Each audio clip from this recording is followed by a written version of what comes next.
Allô tout le monde, j'espère que vous allez bien. Donc aujourd'hui, je suis avec une invitée spéciale. Je suis avec Elodie Castonguay-Girard. Donc pour commencer, je te laisserai te présenter. Ben oui. Fait que, comme tu l'as dit, je m'appelle Elodie. Mon mieux connu sous le nom de Elodie Food, effectivement, sur Instagram, TikTok aussi, je suis un petit peu là. Puis de profession, ben je suis nutritionniste, là. Fait que, tu sais, je fais pas juste la création de contenu et de recettes, mais c'est quelque chose que je fais en parallèle là, de ma pratique en nutrition. Fait que j'ai gradué là, en décembre 2023. Fait que ça ressemble un petit peu à ça, mon portrait. Qu'est-ce qui t'a poussé à aller étudier en nutrition puis à commencer en nutrition? C'est une excellente question. On dirait que j'ai toujours été un petit peu portée à aller vers l'alimentation parce que j'ai fait beaucoup de sport là, dans ma jeunesse. Puis j'ai consulté moi-même en nutrition en lien avec le sport, justement. Fait que ça m'a mis en contact quand même rapidement avec la profession. Fait que c'est comme ça que j'ai développé un intérêt, tu sais, en sachant un petit peu c'était quoi.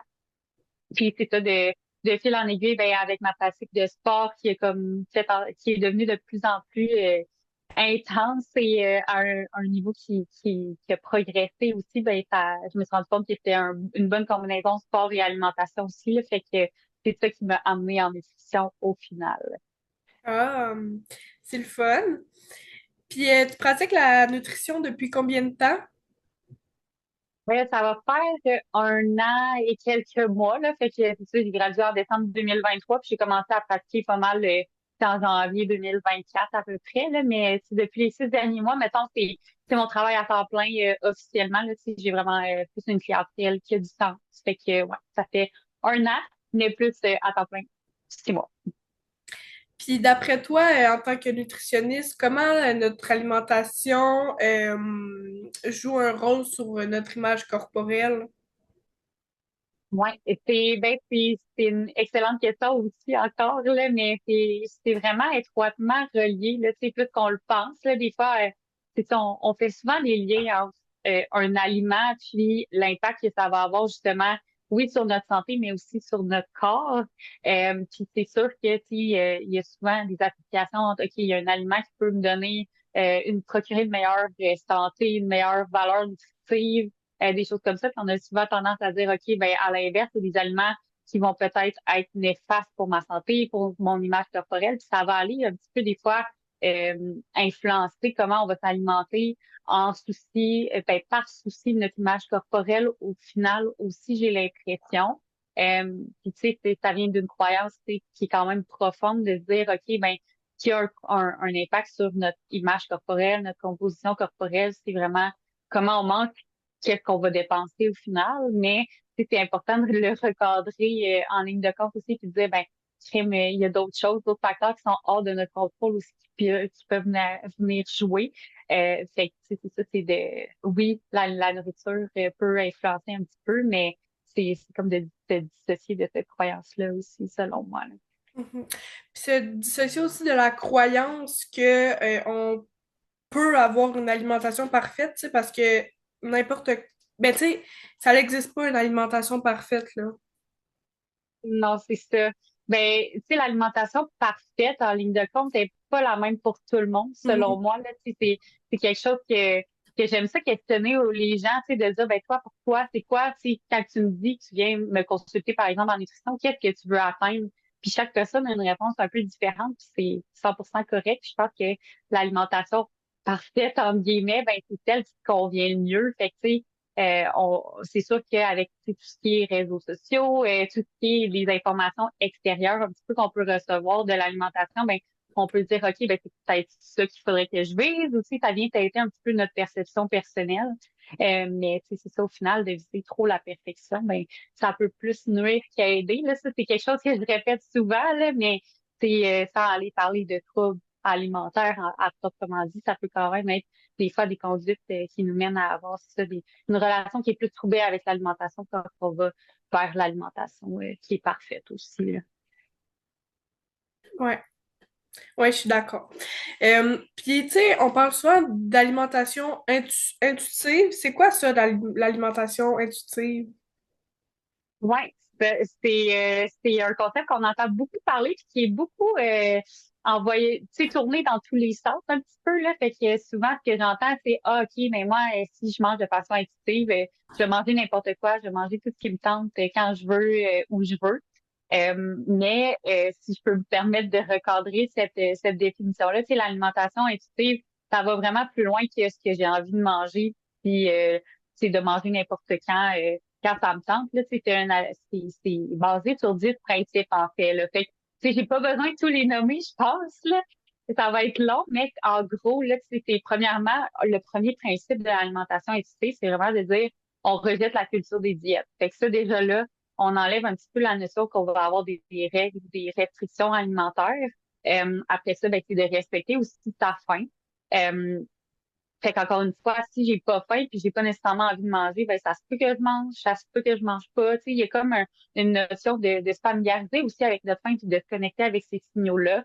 C'est aussi, tu sais, d'arrêter de catégoriser des aliments. Fait que, tu sais, ça revient un petit peu à ce qu'on a parlé un petit peu plus tôt. Puis c'est de penser aussi que, tu sais, oui, on va respecter notre corps. On va aussi, il y a une partie pour l'activité physique au travers de tout ça. Fait que, tu sais, d'aller explorer l'activité physique d'une façon où on va l'apprécier, non parce qu'on a l'obligation de le faire. Puis c'est de considérer le plaisir de manger au travers de ça. Puis dans l'alimentation intuitive, quelque chose qui est super intéressant, c'est qu'on va aller travailler un petit peu la notion de connaissance en nutrition. Fait que, tu sais, les gens, on va leur donner la base pour qu'ils connaissent, tu sais, c'est quoi, qu'est-ce qui est un aliment favorisé dans X, Y contexte. Puis après ça, ben, tu prends ta décision en connaissant un petit peu la base de la nutrition, puis en disant, ben, par exemple, un exemple que je donne souvent, c'est quelqu'un le matin qui a pas faim en se levant. Puis là, si on se fiait à la première définition de l'alimentation intuitive que j'ai nommée, de dire, ben, si j'ai pas faim en me levant, ben, intuitivement, je mangerai pas. Par contre, il y a quand même d'autres questions à se poser un petit peu plus loin, de se dire, ben, est-ce que j'ai une rencontre toute l'avant-midi qui va faire en sorte que, ben, ça se peut que j'aille faim dans 1 heure, mais je vais être pognée dans ma rencontre, j'ai pas le droit de manger à ce moment-là. Fait que c'est de dire, OK, ben, là, je sais que tantôt, je vais avoir faim, je vais manger en prévision, même si maintenant, j'ai pas faim, j'ai pas envie de manger quoi que ce soit en particulier, puis je vais prendre la décision de qu'est-ce que je vais manger en connaissance de cause aussi. Fait que, tu sais, c'est vraiment de naviguer un petit peu avec ses connaissances en nutrition, mais avec ses envies aussi. Puis, tu sais, c'est sûr que quelque chose qu'on remarque beaucoup chez des gens tu sais, qui ont eu l'habitude de s'imposer des diètes, des restrictions, c'est que l'alimentation intuitive, au début, c'est comme un free for all, là, si je peux me permettre l'anglicisme, c'est comme, OK, cool, j'ai plus de limites, puis tout ça, mais après ça, souvent, ça a tendance à se stabiliser puis à devenir comme quelque chose de plus normal. On retrouve justement une normalité dans tous les aliments. C'est on se donne le droit aussi, là, c'est ça, un petit peu tout. Puis c'est normal que c'est ça, au début, ça soit plus le party, mais après ça, souvent, ça se stabilise. Là. Puis, dans tes mots, comment qu'on fait la différence entre manger par culpabilité ou manger par plaisir? Ça, c'est quand même une nuance qui est des fois, la ligne est mince entre les deux, là, j'aurais tendance à dire, tu sais, ben, en fait, on peut y aller strictement, là, de dire que ben, le plaisir de manger, c'est vraiment de se fier à ce qu'on aime, puis au sens le plus large, d'avoir du plaisir aussi en cuisinant, en allant à l'épicerie, acheter des nouveaux aliments. Je sais que c'est pas toujours la partie la plus fun, là, mais quand même, c'est de trouver un plaisir en lien avec l'alimentation en général. Puis à l'inverse, c'est plus culpabilité. Ben, c'est d'y aller plus vers des choix qui sont plus logiques selon nous, puis de s'imposer un petit peu des certaines règles. Puis souvent, ça vient avec le fait qu'on va étiqueter certains aliments comme étant bons versus mauvais. Fait que c'est sûr que quand on attribue une valeur à des aliments, ben, on peut avoir tendance à dire ben là, je me sens plus coupable de l'avoir mangé si c'est un aliment qui, selon moi, a moins sa place tu sais, dans une saine alimentation. Fait que c'est un petit peu ça la nuance entre les deux, tu sais, de dire ben, je mange par plaisir, je suis capable de prendre des décisions vraiment en fonction de ce que j'aime versus je prends des décisions, ça se peut que je me sente mal après. As-tu des conseils pour lâcher prise un petit peu là-dessus? C'est un processus qui peut être long, là. Ça, c'est la première chose que j'aurais à dire, là, tu sais, avant d'aller, tu sais, dans les conseils un petit peu plus précis. C'est sûr que, la première chose, la première étape, c'est vraiment de se questionner sur pourquoi on entretient certaines croyances ou, tu sais, la volonté des fois de faire, d'adhérer à des régimes ou de vouloir perdre du poids à tout prix. Tu sais, c'est vraiment de se questionner sur la raison pourquoi on fait ça, puis voir à quel point on est prêt d'aller loin pour atteindre ce but-là, puis de se questionner sur les autres choses de la vie qui peuvent occuper nos pensées, qui pourraient valoir la peine, tu sais, d'investir du temps dedans. Après ça, ben, c'est beaucoup de déconstruire plein de choses, plein de croyances, de mythes. C'est comme je disais tantôt, des aliments bons versus mauvais, d'aller voir pourquoi cet aliment-là, il est mauvais, puis si je suis capable de le réintroduire un petit peu plus. C'est sûr que là, des fois, ça demande un accompagnement en nutrition. Là, je prêche beaucoup pour ma paroisse, mais quand même, c'est vraiment d'aller déconstruire des choses. Puis de réfléchir aussi sur est-ce que ce que je suis en train de faire comme souvent c'est un cercle vicieux, là, c'est la culture de rester dans les régimes et les diètes. Est-ce que ce cercle vicieux-là, tu sais, le fait d'être dans une diète, est-ce que c'est quelque chose que je veux maintenir à long terme? Est-ce que c'est quelque chose qui me demande trop d'énergie pour que j'aille de l'espace mental pour penser à autre chose? Tu sais, on en parle beaucoup de la charge mentale actuellement. Fait que, est-ce que c'est quelque chose qui vaut la peine de faire partie de ma charge mentale? Puis c'est ça, ça vaut la peine aussi. Un autre conseil de si c'est quelque chose qui, tu sais, qui nous rejoint comme discours d'adhérer à la culture des diètes, ben, de dire peut-être que ça serait le temps que je brise le cycle maintenant plutôt que d'attendre encore énormément de temps. Puis tu fais beaucoup de contenu sur Instagram où tu montres des recettes. Comment qu'on fait pour manger équilibré sans se restreindre? Ouais, ben, que ça aussi, ça vient un petit peu dans une définition qui est propre à chacun. Tu sais, manger équilibré, manger santé, c'est quoi que ça veut dire au final? Tu sais, pour chaque personne, je pense que c'est vraiment différent. Je pense que comment on fait pour y arriver, c'est vraiment tu sais, de garder le plaisir de manger comme de, de base, en fait.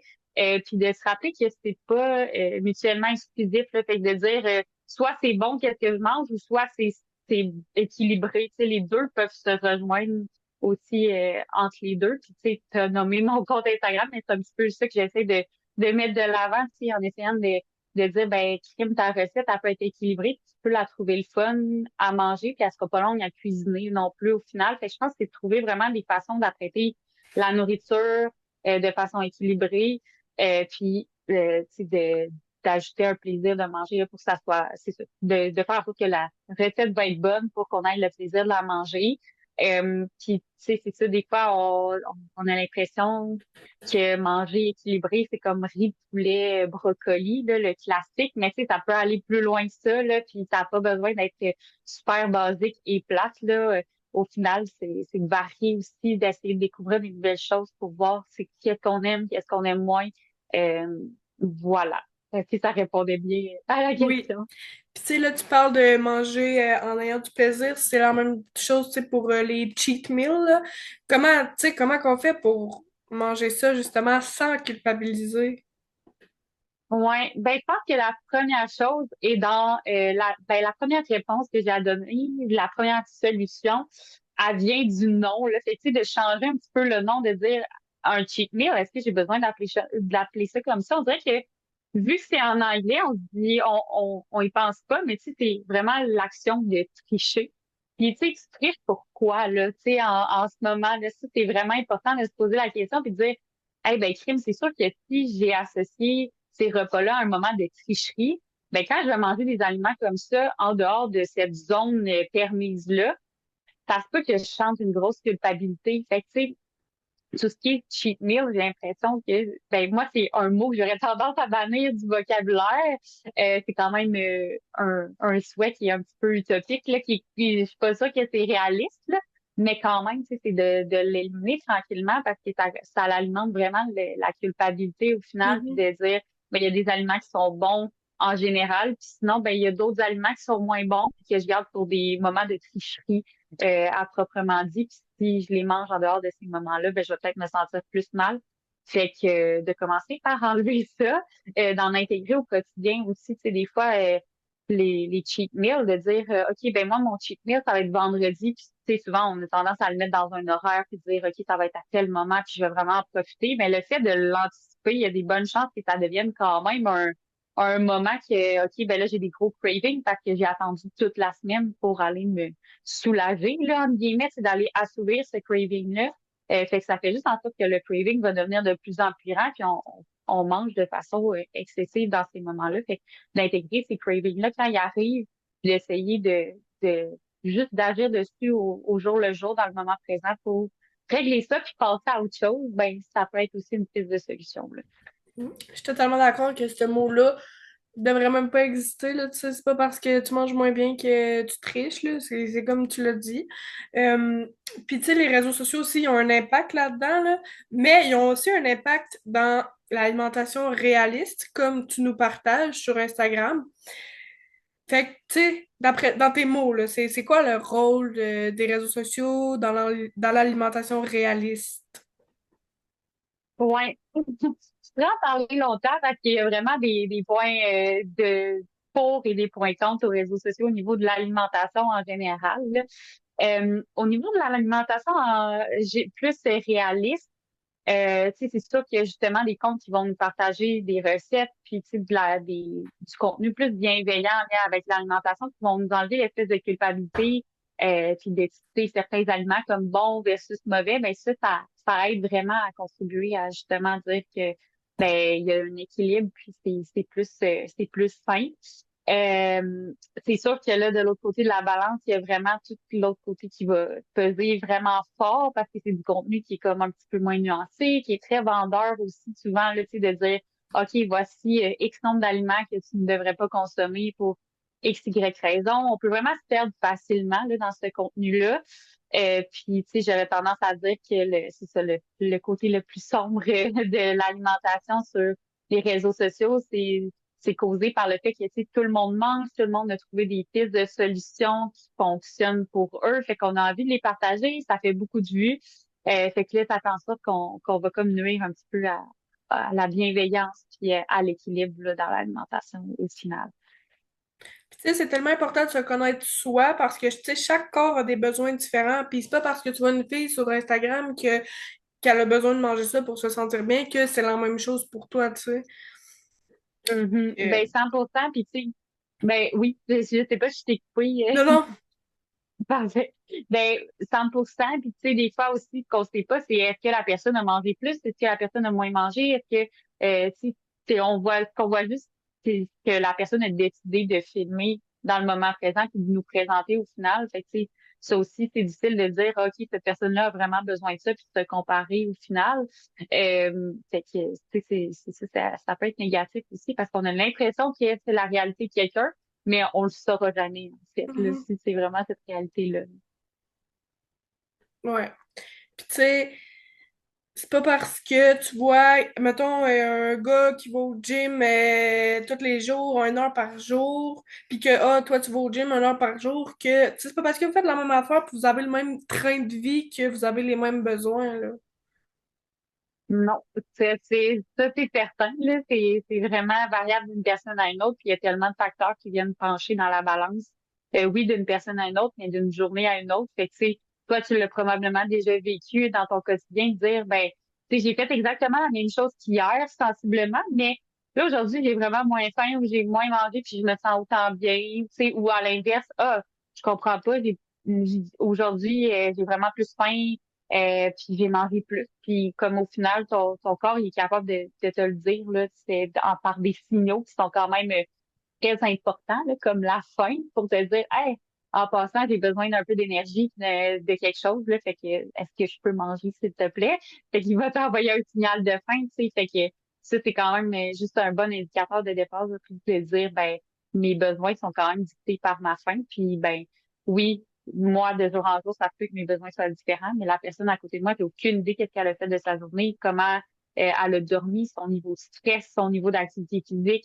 Euh, là, je pourrais sortir une longue liste, là, mais tu sais, il y a vraiment beaucoup de facteurs qui vont influencer ces besoins-là. Fait que, tu sais, c'est de s'arrêter sur une vidéo qu'on a vue, c'est un petit peu, ça nous indique pas grand-chose au final.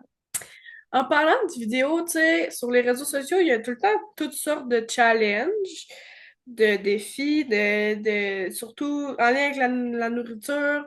Puis, tu sais, en ce moment, il y en a un, là, c'est le 75 hard, là. Tu sais, toi, t'en penses quoi de Mhm. ces challenges-là? Que beaucoup d'influenceurs Euh, mettent de l'avant, juste pour dire, là. Beaucoup d'influenceurs québécois aussi, là. ouais, c'est ça. Ben, beaucoup d'influenceurs et beaucoup de micro-influenceurs, tu sais, des créateurs de contenu de toutes les envergures qui vont participer à ce genre de défi-là. Puis en ce moment, on le voit beaucoup, le 75 hard ou le 75 difficile, si on le traduit bien, là. Mais ce que j'en pense de façon concise, mettons, parce qu'encore une fois, je pourrais quand même en parler longtemps. Il y a beaucoup de choses, il y a beaucoup de couches là, derrière ça. Mais d'emblée, j'aurais tendance à dire que tout ce qui est un défi, tout ce qui est présenté sous forme d'un court défi qui est vraiment sur un laps de temps qui est pas tant long, là, tu sais, au final, 75 jours, ouais, c'est ça, 75 jours, c'est comme un 2 mois et demi, je pense, si je me trompe pas, là, ou 3 mois. Fait que, tu sais, c'est pas long dans une année, dans une vie au final. Puis, pour avoir creusé un petit peu là-dessus, il y a des règles qui sont quand même très strictes. Puis c'est rare que les gens nous en reparlent. Tu sais, là, la date du 75 Hard, je pense que c'était la date de fin, là, pour ceux qui ont commencé le 1er janvier, c'était le 16 mars. Fait que là, on en a un peu entendu parler. On voit les vidéos de avant, après, quel résultat ça m'a procuré. Mais je serais curieuse de voir, moi, le 1 mois, 2 mois, 3 mois après, oui, physiquement, qu'est-ce que ça t'a apporté, mais mentalement, ou les habitudes que tu as gardées de ça, est-ce que tu les as gardées? Ou au final, tu as tout perdu, ces habitudes-là, parce que c'était tellement un effort intense de faire un changement dans tes habitudes de vie, qu'après ça, tu as fini, tu as fait ton vidéo de avant-après, puis ben, tu es retombé dans tes anciennes habitudes parce que c'était beaucoup trop exigeant, c'était pas réaliste de maintenir ça à long terme. Je compare souvent ça à un pendule, là. Fait que, tu sais, un pendule qu'on va aller tirer d'un côté. Ça, c'est tous les efforts que tu mets durant ton 75 hard. Fait que, tu sais, on le voit, là, tu sais, tu tires fort puis tu tiens ça strictement, puis t'es motivant à 100%, là. Tu sais, pendant 75 jours, tu as un temps qui est prérequis. Mais après ça, à la fin du défi, tu lâches le pendule, ben c'est rare que tu vas te restituer à l'équilibre, tu sais, autant physiquement, mentalement, au niveau de ton équilibre de vie en général. Ben, il y a beaucoup de gens, je suis pas mal certaine que le pendule va aller de l'autre côté, tu sais, en termes de plus, on se lâche lousse, tu sais, là, je me suis beaucoup restreinte, fait que ça se peut que, comme un enfant à qui on a dit touche pas au rond de poil, c'est chaud, j'aille toucher au rond de poil, tu sais, puis j'aille dans les excès, puis ça revient à la culpabilité, probablement qu'il y a beaucoup de culpabilité associée à la fin de ce défi-là, aux quelques semaines, quelques mois après, parce que, ben, on s'est tellement donné qu'après ça, c'est devenu difficile de garder ça à long terme. Fait que c'est ça. Puis ça, on le voit pas, on le verra jamais, là, probablement, là. Puis ça, c'est la même chose pour tous les défis, les diètes, quoi que ce soit, là, que les gens vont s'imposer, peu importe la forme, là. C'est vraiment le fait que on voit le avant-après, c'est bien beau, on voit un résultat de perte de poids, mais après ça, on sait pas l'effet mental, l'effet physique à plus long terme, tu sais, qu'est-ce que ça t'a amené d'autre. Ça, on le voit vraiment pas. Puis je pense qu'il y a quelque chose derrière qu'on mérite, qui vaudrait la peine d'être plus mis de l'avant, là, aussi. Mm, ouais. Puis, tu sais, c'est tellement triste que, tu sais, fais-le le défi, là, tu sais, fais-le si tu veux, c'est ta santé, ta vie, fais-le. Mais, je veux dire, prône pas ce genre de comportement puis ce genre de défi-là sur Internet, tu sais. Sur Internet, il y a tellement de gens, il y a tellement de gens qui se laissent influencer par rien. Tu sais, ça peut être dangereux de développer un trouble alimentaire ou une baisse d'estime de soi ou tout autre trouble relié à l'acceptation de soi ou à la santé mentale puis tout là. Mhm. 100%, puis c'est ça, tu t'as vraiment mis le doigt dessus. Je pense que c'est le fait que on est capable de montrer ça à tout le monde là maintenant. Là. Tu sais, c'est comme ce que quelqu'un faisait il y a 5 ans parce que le 75 Art, tu sais, c'est pas nouveau que ça existe, là, ça existe depuis des années. La raison pourquoi on en entend plus parler, c'est que c'est super facile de l'exposer sur les réseaux sociaux. Puis la raison pourquoi on le voit autant, c'est que c'est du contenu qui entraîne beaucoup de vues, beaucoup de likes, beaucoup d'interactions. Fait que c'est pour ça que c'est mis de l'avant. Fait que comme tu dis, ben, tu as le droit de le faire si tu veux, mais après ça devient dangereux parce que ça peut jouer un rôle sur la santé physique, mentale de certaines personnes qui vont tomber sur ton vidéo. Puis je serais curieuse de voir les statistiques d'âge aussi des utilisateurs de TikTok, là. Ça doit être quand même une moyenne d'âge qui est pas très élevée. Le minimum, ça doit être 12 ans, mais c'est sûr qu'il y en a qui sont en bas de 12 ans qui consomment du contenu sur TikTok. Fait que, en connaissant ça, tu sais, ça peut être pertinent de se demander, hey, moi, à 12 ans, si j'avais vu ça, qu'est-ce que j'aurais pris comme information? Comment j'aurais vu ça? Parce que moi, je me pose la question des fois, puis là, je suis nutritionniste, c'est facile de me poser des questions puis de me dire ça, ça n'a pas de bon sens, ça, faut pas faire ça. Mais à 12 ans, probablement que je l'aurais essayé, moi, le 75 hard, puis ça aurait mal fini aussi, là. Fait qu'il y a ça aussi qu'on oublie, tu sais, c'est facile de l'envoyer dans l'univers de TikTok puis de se dire, ah, il y a personne qui va le voir. Mais un vidéo virale est vite arrivé aussi, puis c'est là que ça peut avoir un impact sur la vie des gens. Puis si t'es pas un professionnel de la santé, t'es pas quelqu'un qui est qualifié pour donner des recommandations, fait qu'il faut que tu fasses attention aussi, là. Ouais. Puis, tu sais, ça revient à ce qu'on disait tantôt, tu sais, peut-être que ce défi-là, il est bien, là, parce que je sais pas trop si on peut dire que c'est bien, mais peut-être qu'il est plus adapté pour une personne qu'une autre, tu sais, ça dépend de nos besoins. Mais en même temps, je pense pas que ce genre de défi-là, c'est adapté pour personne, là, Mhm. c'est vraiment, comment je dirais ça? Ben c'est ça, c'est c'est un défi lié à l'alimentation, à la perte de poids, c'est jamais positif, là. Non, c'est ça. Ben, il y a des aspects, tu sais, ça revient à comment on fait pour se mettre des objectifs qui vont maintenir à long terme. C'est pas de se mettre un défi à court terme, tu sais, c'est de dire, je Ouais, vais y c'est aller ça. graduellement, je vais regarder, je pars de où parce que je serais pas surprise de voir des gens qui partent de vraiment zéro activité physique, zéro, tu sais, au niveau alimentation, ils vont passer d'une façon de manger à une autre drastiquement, tu sais, ça augmente pas tes chances de maintenir, ces habitudes-là à long terme non plus. Fait que, Mhm. tu sais, on dit pas que c'est une mauvaise chose de faire des choix alimentaires qui sont plus équilibrés ou de bouger plus. C'est juste le moyen d'y arriver, ben, il est pas obligé d'être autant drastique non plus, là. C'est ça, puis tu sais, c'est dur pour le corps, un changement autant rapide, autant, tu sais, tu passes de manger telle affaire à manger comme full santé, plus de sucre, plus rien, surtout avec ce genre de défi-là, là, tu sais, c'est dur pour le corps, là.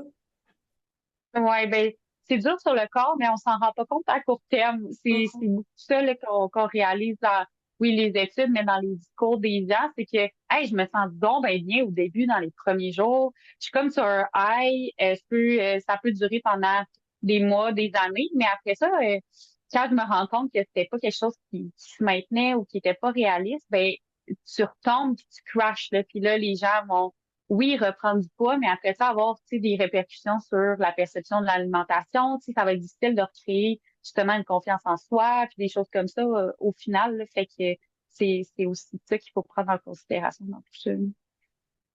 Ouais.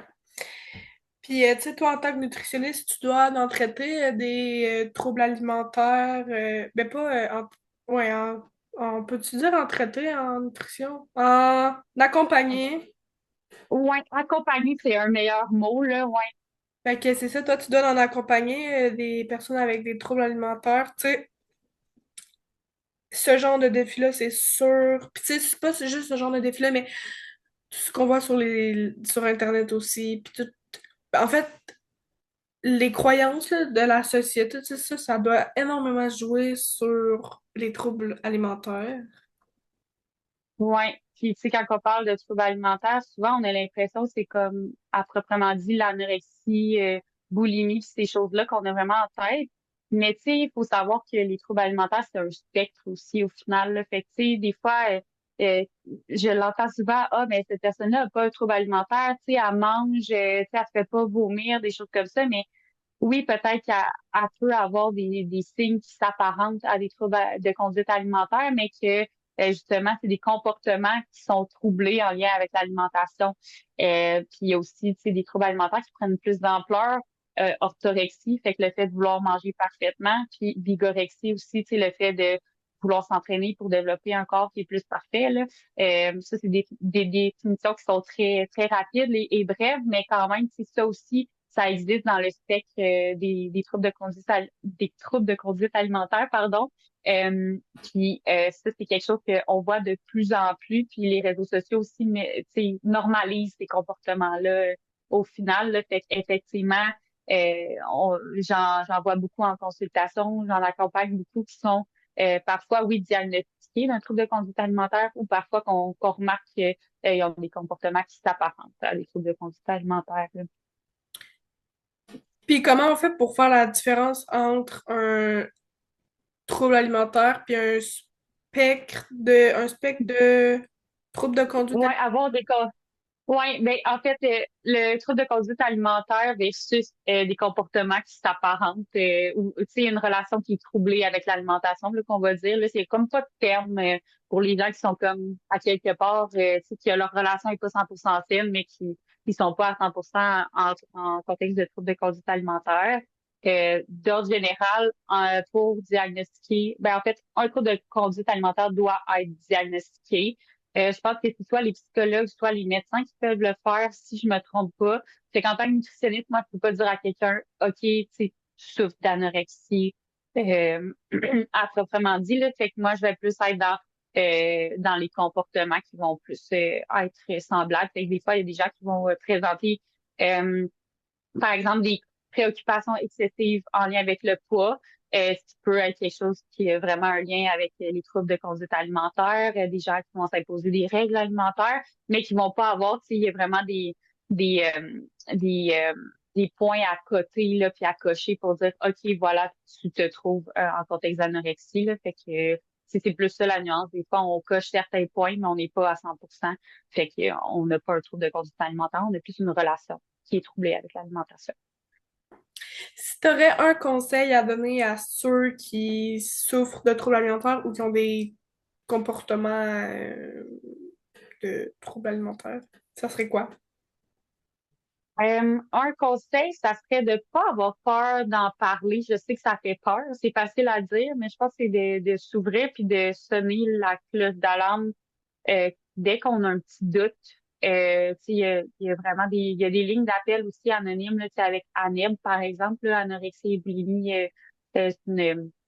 c'est au Québec, là, fait que, tu sais, on tape ça ANEB, puis on trouve facilement. Fait que, tu sais, ça, des fois, quand on n'est pas à l'aise d'en parler avec quelqu'un proche de nous, mais ça peut être d'aller directement vers cette ressource-là pour voir, juste parler, tenter le terrain, ça nous engage à rien. Même chose pour les proches, des fois, qui s'inquiètent. Il y a beaucoup aussi d'organismes là, au Québec là, qui prennent en charge les gens. Là, fait que, tu sais, oui, avec des nutritionnistes, mais des fois avec des équipes qui contiennent aussi médecins, psychologues, travailleurs sociaux. Fait que ça fait une approche qui est plus globale, mais pour revenir au fait vraiment de demander de l'aide et d'aller en parler là, rapidement pour pas pour pas se dire que c'est normal ou se convaincre que ça va être correct. Tu sais, des fois, ça vaut vraiment la peine juste de s'en libérer d'un poids pour aller de l'avant, puis c'est ça, se libérer au final de ces croyances-là, de ces pensées-là qui peuvent nous habiter, là. Fait que ça serait ça mon conseil. C'est tellement important d'en parler puis de partager là, ce qu'on vit pour. Parce que, tu sais, veux pas, quand on est seul avec ça, ça nous rajoute un poids, là, sur ses épaules, là. 100%, je pense que c'est vraiment ça la clé, c'est de pas rester seul là-dedans parce que on est la personne la plus dure envers soi-même souvent, là, fait que si on reste avec ça, on se dit, ah, ben, c'est normal, ou je veux pas déranger les gens, ou je suis donc bien lourd, ou des choses comme ça, ou, tu sais, puis c'est pas bénéfique au final, là, fait que c'est de s'en libérer d'un petit poids puis d'en parler. Les gens, elles sont généralement très contents qu'on leur fasse confiance à ce niveau-là aussi, là, c'est de dire, hey, en passant, j'ai comme besoin d'aide, ou je me questionne sur ma relation, puis tu m'aider pour X chose, ou j'ai besoin de juste de me faire écouter aujourd'hui pour t'en parler, tu sais, je veux pas de conseils. Des fois, c'est juste vraiment de nommer ses besoins aussi quand on se confie, puis pas. Mais c'est rare que les gens vont dire, tu sais, vont avoir une réaction négative par rapport à ce genre de confession-là, si je peux appeler ça comme ça, là. Faut pas avoir peur d'aller chercher de l'aide, oui, auprès de nos proches, mais auprès des professionnels aussi, là, parce que, puis tu sais, ça veut pas dire que tu vas chercher de l'aide auprès des professionnels que t'es faible, que t'es pas capable de t'en sortir toi-même, là. Non, 100%. Puis, tu sais, je pense que des fois, ben, la nutrition, là, je vais parler pour mon travail à moi, mais je sais que c'est quand même un sujet qui peut être intime, le plus qu'on le pense, là, tu sais, c'est quand même très personnel. Puis des fois, de dire, ben, moi, ma relation avec l'alimentation est pas facile, je suis un peu gênée de ça, je n'ai jamais parlé, je sais pas comment l'aborder. Ben, des fois, d'en parler directement à un professionnel aussi, puis j'imagine n'importe quel professionnel qui est formé là-dedans, on a les outils, tu sais, pour accompagner, te faire cheminer au final. Fait que c'est quand même un bon endroit où aller là, aussi. Puis tu sais, c'est jamais dans le jugement, évidemment. Là, fait que, ouais. Mm. Puis si t'aurais un conseil à dire à la jeune toi, ça serait quoi? Oh, ouais. Excellente question, encore une fois. Un conseil. Euh, ben, ça va être très selfish comme conseil, mais ça serait de vraiment écouter mon intuition puis d'aller dans le domaine de la nutrition encore, tu sais, de refaire ce que j'ai fait parce que c'est vraiment gratifiant comme travail. Je sens que je fais la différence. Fait que, tu sais, j'ai beaucoup hésité dans le passé. Puis, tu sais, c'est beaucoup de questionnements quand tu sais pas qu'est-ce que tu veux faire. Fait que vas-y, puis ça va payer au final, pas en termes monétaires, mais vraiment en termes tu sais, de reconnaissance puis d'aider les gens là, concrètement. Là. Fait que je pense que ça serait ça mon conseil. C'est un très bon conseil. Merci tout le monde d'avoir écouté l'épisode. J'espère que ça vous a intéressé et que ça vous a aidé ou fait comprendre certaines choses venant des conseils d'une nutritionniste. Donc, merci beaucoup, Elodie, d'avoir accepté. Ben, merci à toi. Bonne soirée! Bye bye.